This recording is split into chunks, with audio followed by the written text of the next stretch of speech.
So Elon Musk bought Twitter, and I'm a little late to this, but I did want to throw my 2 cents in before nobody cares about the story anymore, because it's still a bit of a booming story because there's new stuff coming out every single day about it. So here it is. Basically, Elon Musk officially bought Twitter, I think as of the 26th, 27th. I'm a little fuzzy on the dates. I really thought that he was not going to do it. Genuinely, like when there was all that mix up at the beginning of the deal, there was disputes over shares, over how many accounts were bots. I thought of it as, well, it's a good run, but it's not going to happen. Well, he posted a photo of him walking into Twitter HQ, and a lot of people are really happy about this. When it came to me, I didn't really think anything was going to change. I'm still of that opinion. Things have really shaken up over the past, couple of weeks, or especially leading up to this deal. And after it got finalized, there was this report that's been going around literally everywhere. I'm sure you've seen it by this point, talking about how the use of the N-word jumped up 500% on Twitter after Elon Musk bought the company. Now, I am a black person, so before anybody comes after me like, how dare you have an opinion on this word? You don't fit a criteria, so you can't have an opinion. Well, I already stated my qualifications, but I don't care. I don't care. Like, I'm not going to get mad that Timmy on the internet said the N-word and said it in a way that it spelled out a big N.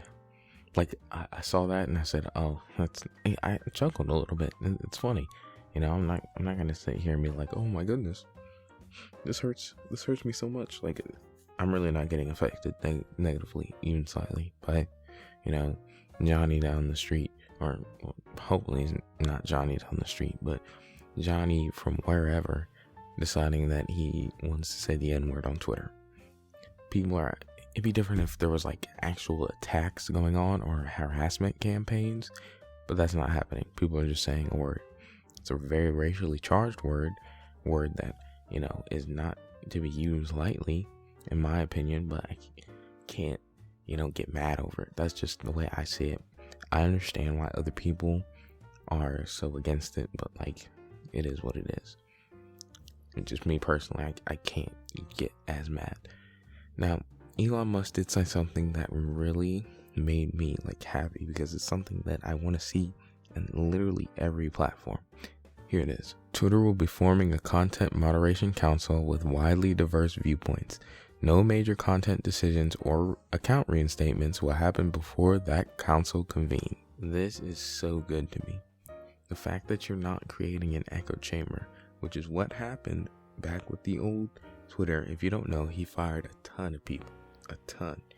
He fired the CEO. He fired the lady who decided to ban Trump. He fired tons of executives, notably one guy named Raquel Ligma. I think I said his first name right. And Elon said Ligma Johnson had it coming, which, whatever. But still, that I'm glad that he, did a cleansing, because there were a lot of things just objectively wrong with Twitter. And to see them get cleared up in terms of executive is really good to see. I really like when you have different points of view talking about different stuff. Now, obviously, as much as I dislike talking about politics, the biggest thing when it comes to account reinstatements is whether or not Trump will be allowed back on Twitter. I don't know. It is what it is. Moving off of politics now, it'll be funny to see. Alex Jones is political too, but he's more of a meme, honestly. It'd be funny to see him back on Twitter. It really would be. The amount of memes that would come out of him being allowed back onto a major social media platform would be insane. So that is something I'm 100% excited for. I don't know if they'll, decide to bring him back.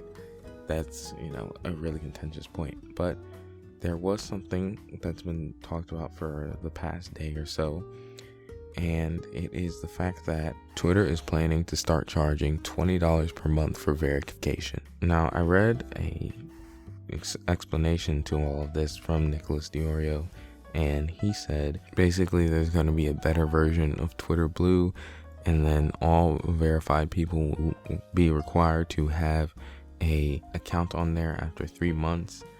And people don't like blue check marks unless you are a blue check mark, or because there's like a bevy of people who just are the most annoying types of people.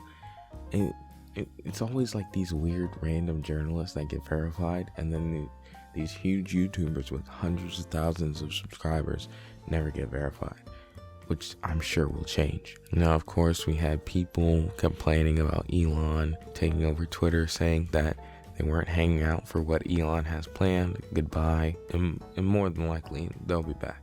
This is one of the biggest public squares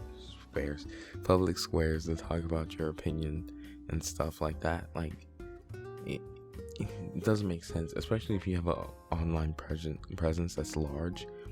It'd be stupid to take this stance of, I will not stand for this man. I refuse to operate on his platform. But hey, some people actually will leave, but it's not going to be as many as are claiming. There was this guy on the H3H3 subreddit who called Elon Musk a soy boy, and he got banned because he said, ban me, you piece of soy boy, which, people are going to get banned regardless. I'm not defending a ban.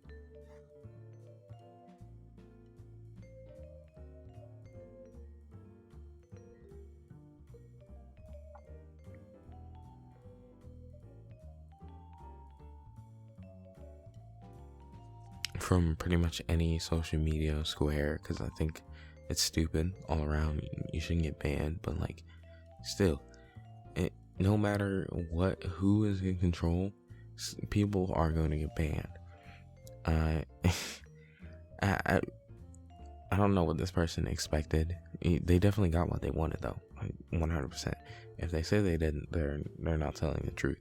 They 100% wanted to get banned so they could post this screenshot and be like, hey, you suck, Elon Musk. You suck. And I'm not a fan of Elon Musk. He's really not that funny. Like, at all. That SNL thing proved it. Like, he'll do, like, chat bars that, like, they're funny just because it's, like, the second richest man, or probably the richest man in the world, just making fun of people randomly for no reason. But the jokes in themselves are not funny. So don't think I'm this huge Elon Musk fan and then go back and look at the video where I was talking about, oh, well, nothing's really going to change if he joins Twitter. Because stuff has changed. I even said that earlier, but, like, stuff has changed. I was wrong. Stuff 100% has changed.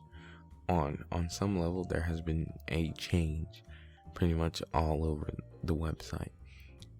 To see how much there's going to be a change before we get some sort of status quo, I really don't know. I really don't. But it is interesting to see. I don't think that Elon Musk is going to save free speech and, change the public square of ideas and march us into a new level of the information age, like some people are touting him to be. It's just a new guy taking over Twitter, and I'm gonna let him cook. I'm gonna let him cook and see what happens. If he, really just handles the platform well and shows why he's one of the richest men in the world because he's a shrewd businessman, at some point I'll probably come on here and be like, this was a great buy. He did great. But if he, fumbles the bag, I'll also come on here and be like, hey, he messed up. As of right now, I don't think he's going to take any big missteps. I haven't seen anything that's like a huge red flag. But I'm going to end off things here. Thank you all for watching. Goodbye.